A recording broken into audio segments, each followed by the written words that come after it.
Et c'est parti. Premier extrait, rond-point, station Intermarché du séquestre. Bon, le premier, je veux bien. Le deuxième, merde. Hein. Alors là, tu vois, je le klaxonne à lui. Et tu vois le réflexe du bébête. Mec qui fait appel de phare et klaxonne au Picasso en mode putain, je me suis fait engueuler, c'est à cause de toi. Alors que bon, le 307, t'avais pas à passer. Alors là, manque de bol. Enfin, manque de bol. Je pense qu'il s'en fout. Ça bouchonne parce que y a Huguette qui sort d'Intermarché avec les pâtes et le PQ. Donc du coup tout le monde s'arrête. Hein. Et puis quitte à faire du caca sous les camions, quitte à le faire sous mon camion, mais autant que ça dure, plus c'est long, plus c'est bon. Alors autant la 307 qui a fait de la merde, là c'est propre, autant le Picasso. Enfin voilà quoi, toujours plus, sinon c'est pas rigolo.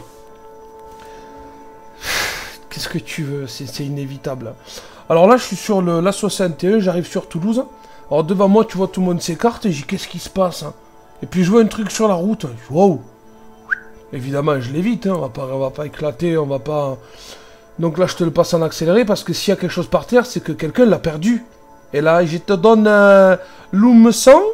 Qu'elle a perdu un truc sur l'eau bétonnière, mais on sort de l'autoroute, c'est trop cher le dépannage.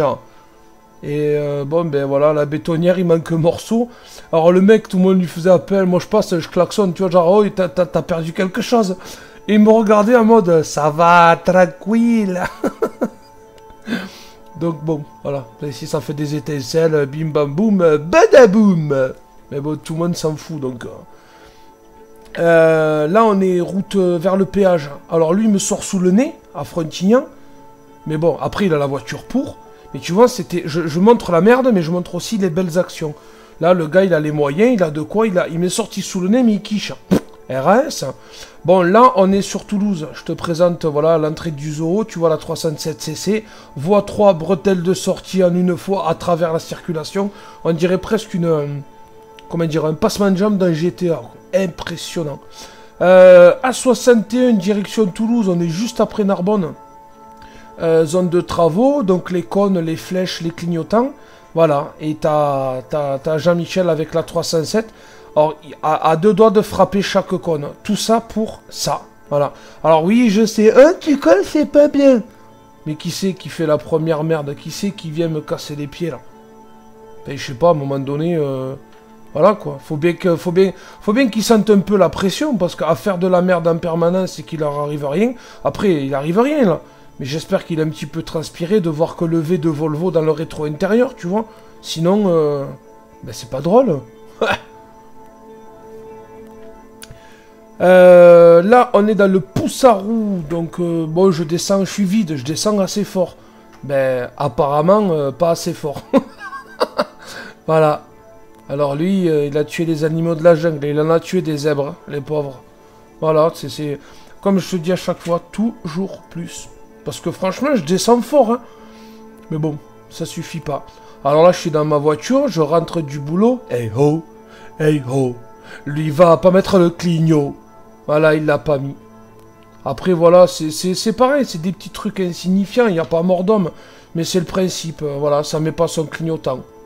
Alors ouais, je sais, même en voiture qui colle. Ben j'allais pas monter sur les freins parce que mes zig il me sort sous le nez. Dans l'autre je le colle parce que je déboîte juste au moment. Et après, ben écoute. Là on est dans l'entrée de mon village, donc tu vois lui rentre de sa journée. Il va pour manœuvrer, l'autre avec la Audi en mode vas-y que ça t'arrive pour que tu recules. Mais parce que je rentre chez moi. Je vais te fumer ta race. Et la Audi là il est resté un petit moment, j'entendais klaxonner, là il le regardait de sa mode vas-y regarde-moi. Vas-y, descends. J'ai éclaté de rire, j'ai dit, laisse tomber, il rentre chez lui. Il m'a regardé, ouais, mais il a reculé. Enfin voilà, c'est les racailles du village. Bon là, belle bagnole, mais apparemment il connaît pas tous les boutons. Alors, il ralentit, je savais qu'il allait faire ça. Voilà, ça sort sans clignotant. Oui, je joue au shérif, mais ça m'énerve. Quand tu sais l'action que ça prend, c'est juste à lever... un petit truc en plastique, c'est dommage. Alors lui, je tairai le nom de l'entreprise, tout le monde le reconnaît. On est sur la 61, tu vois qu'il va assez vite. Hein. Il roule beaucoup plus fort que moi. Alors la caméra donne cette impression de de distance, mais je te jure que j'ai senti l'odeur du bois jusqu'au fond de la gorge. Hein. Il s'est rabattu, les branches de derrière, c'est limite s'il m'attrape pas les essuie-glaces. Hein. Après, regarde comment il me distance, il avait largement la place. Hein. Bon, là, on est sur la 9 sortie B100 Agde. Ça, c'est une classique, parce que les gens se doutent que les camions sortent pour monter vers l'Aveyron. Bon, ben voilà, et on n'attend pas. Accès direct à la sortie. C'est pareil, il dérange pas, hein, il m'a pas fait freiner, de toute façon, j'aurais pas freiné. Mais c'est le principe. C'est le principe. Là, j'avoue, j'ai failli ne pas freiner juste pour l'exemple, mais je tiens trop à mon camion. Je suis lancé, on est sur National. Il a quand même une belle bagnole pour revenir sur l'exemple du 4x4 Mercedes. Et ben voilà. Voilà. Là, il est en fond de seconde, ça a opiné le téléphone, ça met la ceinture. C'est pas une grosse cote, mais ça monte, je suis en charge. Bon, mais il me fait planter, tu comprends que même à 70, ben, il s'envole. Et moi, ben, je suis à 30 à l'heure et on relance. J'étais à deux doigts de pas freiner cette fois-là. Ouais, mais avec le recul, je me dis que ça aurait fait une putain de vidéo et lui, il aurait pris la leçon de sa vie. C'est épuisant ces comportements. Alors là, sortie de Carcassonne, direction de Trèbes. Bon, on est sur une portion 90, je suis à 80. La Twingo, là, roule à 50 à l'heure. Tu te dis, putain, oh, tu déboîtes. Là, ils sont tous en train, tu vois. J'y vais pas. Le Volvo, si t'as pas fait gaffe, immatriculation Autriche. Tu te dis que le mec va un petit peu chercher sa route, et puis s'il cherche la cité, elle est dans notre dos, là. Il s'est trompé, tu vois. Donc, il est en train de galérer, là. La Clio devant lui, tu sais pas trop. Et là, on arrive à la bretelle qui me fait aller sur la 61 au péage pour l'autoroute. Donc, tout le monde sort parce que c'est la bretelle. Le premier s'arrête pour pisser, le second pour rentrer chez lui, et l'Autrichien a failli taper dans le temps. C'était fort sympathique. Voilà, c'était pourri.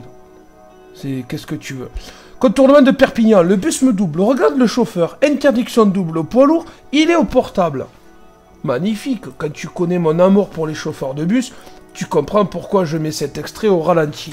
Donc, bon, il n'y a personne dans le bus. Après, c'est un transport scolaire. Il n'y a personne. Mais quand même, voilà, tu es sous interdiction, au portable à la main. Et toi, le jour où tu doubles sous interdiction, il te sort un hélicoptère du SWAT, là. C'est ça qui me fait râler chaque fois. Alors, tant qu'on est dans les bus, arrivé sur l'entrée d'Albi, côté Castres, lui, il est à l'arrêt de bus. Le mec devant moi, déjà, je comprends pas pourquoi il pile. Regarde l'ombre du bus. Il décolle et il voulait me fumer par l'extérieur dans le rond-point. Alors, j'ai appris il n'y a pas très longtemps, ils sont prioritaires quand ils dégagent des arrêts. Mais là, je suis engagé, je suis à côté de lui. S'il sort, on est bon à manœuvrer tous les deux, c'est à ne battre là. Alors là, j'ai pilé pour le faire s'arrêter en mode, tu vas où? On va pas passer, je suis obligé d'ouvrir moi pour enrouler le rond-point. Voilà ce genre de putain de comportement qui me gonfle. C'est fou ça, quand même. Bon, là on est où? On est sur la 61, descente de Capendu. Voilà, encore un bus. Et crac! Au cas où j'étais pas sûr, tu vois. Là, il m'a même déclenché, alors que je le coupe, hein. Il est déconnecté. Il m'a même déclenché l'anti-collision, cet imbécile. C'est des transporteurs, des convoyeurs. Là, ils transportent rien ni personne, c'est des convoyeurs. Mais bon. Alors, petit exemple de ce que tu peux faire en camion. Là, on est à 50 à l'heure sur National. Tout le monde se regarde avec la visibilité qu'on a en camion. Donc, j'en prends un. J'en prends deux. Le troisième, j'ai senti qu'il avait accéléré. Ben, j'ai dit, mon garçon, ça fait 10 minutes qu'on te suit à 50 à l'heure. On est sur National, on est vendredi. Il me reste 40 minutes de volant, j'ai demi-heure de route. Hein. Tu as compris. Et puis, tu vois, ça se fait tranquille. Hein. Cligno gauche, je double. Cligno droit, je me rabats. Il n'y a personne à 500 km à la ronde. Qu'est-ce que je vais m'enquiller à 30 à l'heure derrière tous ces pecs, là. Donc, toujours pareil. Hein. Prudence, respect et bonne roulade.